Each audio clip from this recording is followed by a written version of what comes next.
আসসালামু আলাইকুম রহমতুল্লাহি ওয়া বারাকাতুহু। সম্মানিত প্রিয় দেশবাসী, আসলে আজকে খুবই একটা গুরুত্বপূর্ণ বিষয় নিয়ে আপনাদের সামনে হাজির হলাম। বিষয়টা হচ্ছে, আপনারা যারা দেশ এবং দেশের বাহিরে দূর দূরান্ত থাকেন, তারা অনেকেই আমার কাছে আবদার করেন যাতে আমি গ্রামের ভিডিওগুলা বানাই, গ্রামের মানুষজনের দুঃখ কষ্টগুলা তুলে ধরি।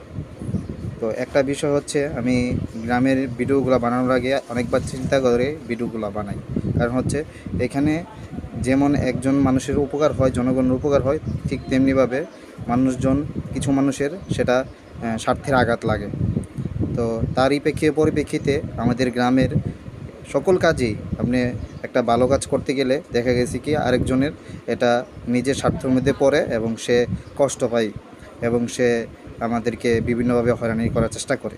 তো আমরা যারা মানবিক কাজ করি তারা এই বিষয়টি অনেক সময় চিন্তা করে ভিডিওগুলো বানাই।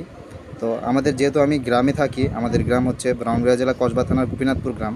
তো আমি গ্রামের ভিডিওগুলাই বেশিরভাগ বানাই, যাতে করে গ্রামের যে রাস্তাঘাট, গ্রামের যে বিভিন্ন পরিকল্পনা বা বিভিন্ন সমস্যাগুলো তুলে ধরি, চেষ্টা করি সকলের কাছে। তো এই তুলে ধরার ক্ষেত্রে এক সময় দেখা গিয়েছে কি যে কিছু মানুষের তাদের ক্ষমতার বলে বিভিন্ন কিছু করে থাকে, তারা তাদের ক্ষমতাগুলো দেখানোর চেষ্টা করে। তো ক্ষমতার মাধ্যমে মানুষেরকে হয়রানি করে এবং বিভিন্ন মানুষকে বিভিন্নভাবে কষ্ট দিয়ে থাকে। মানুষজন এর মাধ্যমে বিভিন্নভাবে কষ্ট পেয়ে থাকে, তারা চায় শুধু তাদের ক্ষমতা দেখিয়ে গ্রামে টিকে থাকার জন্য।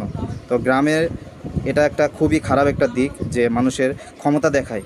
তো আমি একটা জিনিস আপনাদেরকে বলতে চাই যে ভিডিওর মাধ্যমে, যে আপনারা যতই ক্ষমতা দেখান, ক্ষমতা আসলে চিরস্থায়ী না। আজকে আপনার ক্ষমতা দেখালেন, কালকে ইনশাল্লাহ এই ক্ষমতা থাকবে না আপনার। এই ক্ষমতা আগামীকালকে এটা নাও থাকতে পারে।